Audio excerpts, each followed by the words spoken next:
Aladdin and the Magic Lamp, Episode 2. The magician was furious.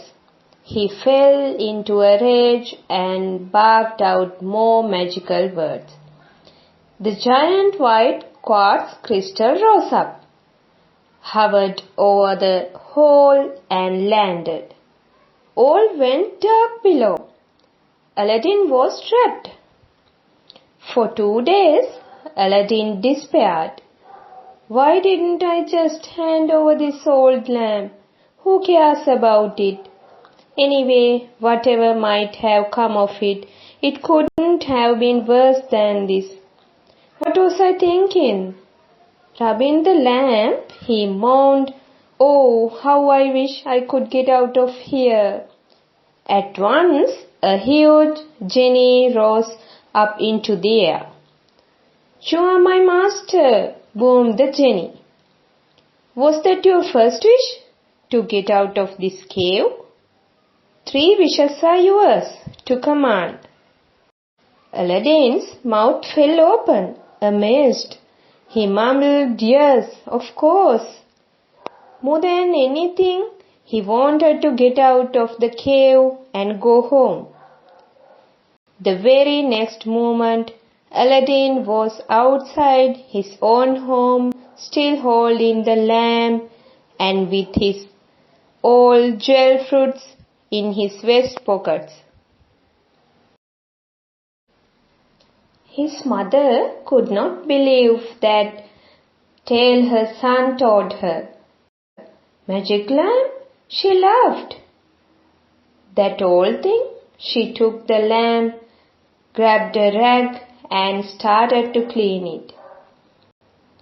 "If there were really a genie in this old lamp, I would say to it, 'Genie, make a feast for my son and me and serve it on plates of gold.'" You can imagine the mother's surprise. The genie rose up out of the lamp and a feast fit for a king weighed down her kitchen table on plates of glimmering gold. Mother and son enjoyed a feast like no other. Then the mother washed and sold the gold plates and brought necessary things to live. From then on, Aladdin and his mother lived well. One day, Aladdin thought to himself, "Why think small? With my jewel fruits, I could marry the princess and become the prince of this land." His mother laughed. "You can't just go to a place with some fine gifts and expect to marry the princess." But Aladdin urged her to try. They wrapped some of the jewel fruits in silk cloth and the mother went to the palace. The guards stopped her at once, but as she insisted she had something very valuable for the Sultan, they let her in.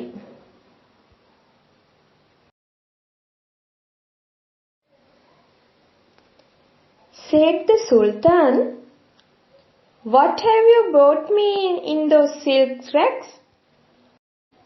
She showed him the jewel fruits. The Sultan was impressed.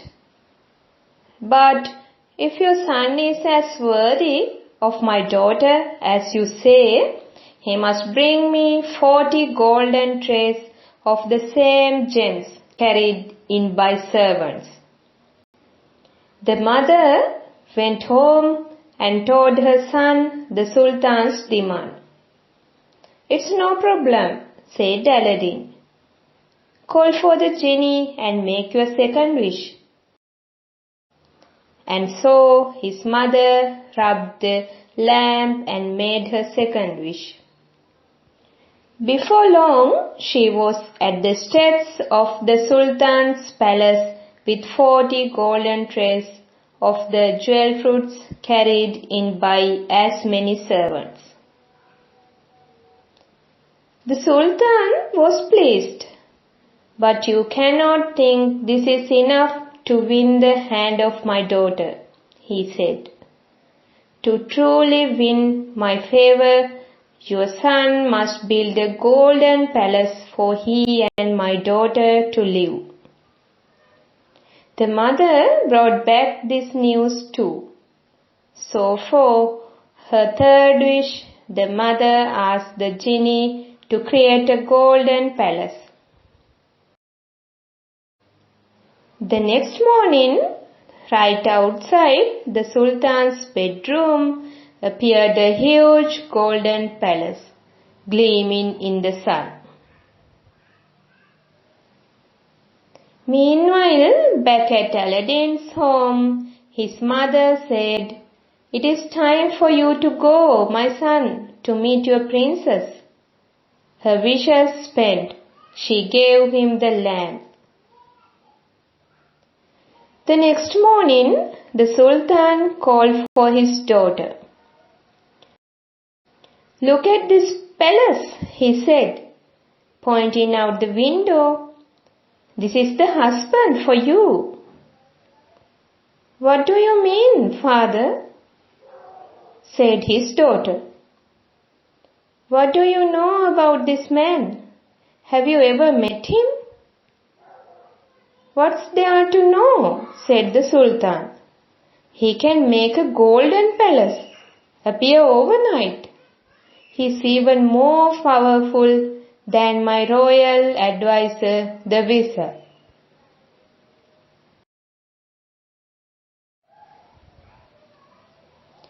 "Yesterday, your Vizier was most powerful man in the kingdom," said his daughter, "and I was to marry him. Today, this stranger is the most powerful one, and I am to marry him.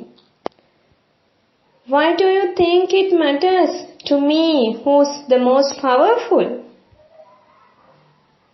"It matters to me," said the Sultan.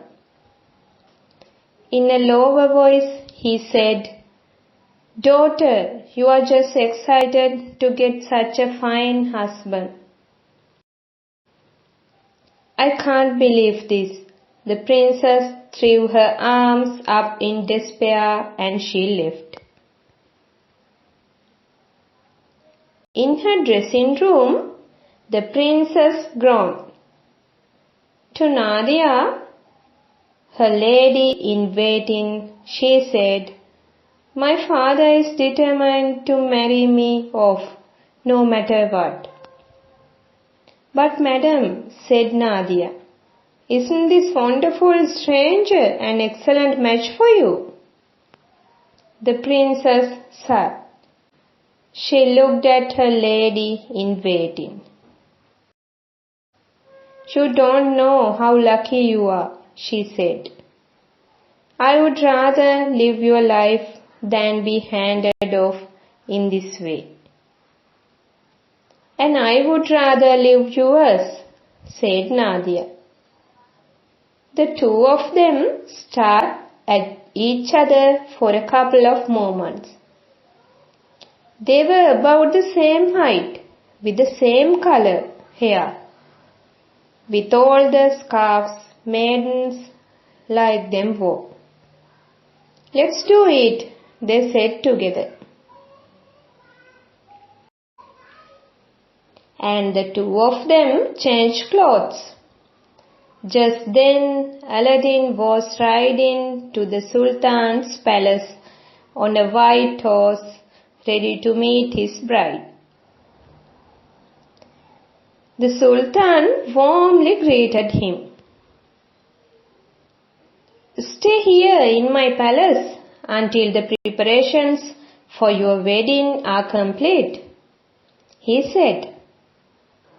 Aladdin could not meet the princess until their wedding day.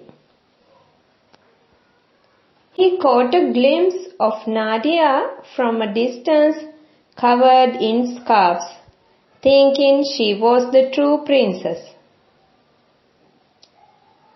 Aladdin, the Sultan, and everyone else in the palace waited with growing excitement for the wedding day. He caught a glimpse of Nadia from a distance, covered in scarves, thinking she was the true princess. Aladdin, the Sultan, and everyone else in the palace waited with growing excitement for the wedding day.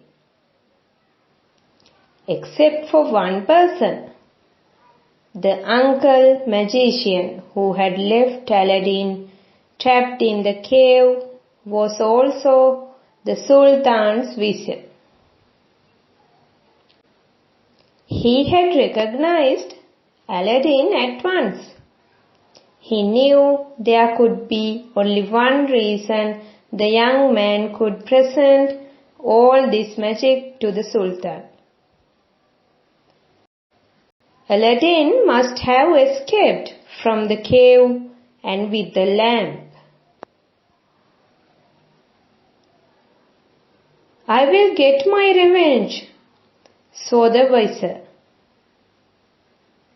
"If anyone is to have the lamp, it's me." By his magic, he could tell where Aladdin had hidden the lamp. While Aladdin was sleeping, the vizier crept in and looked it.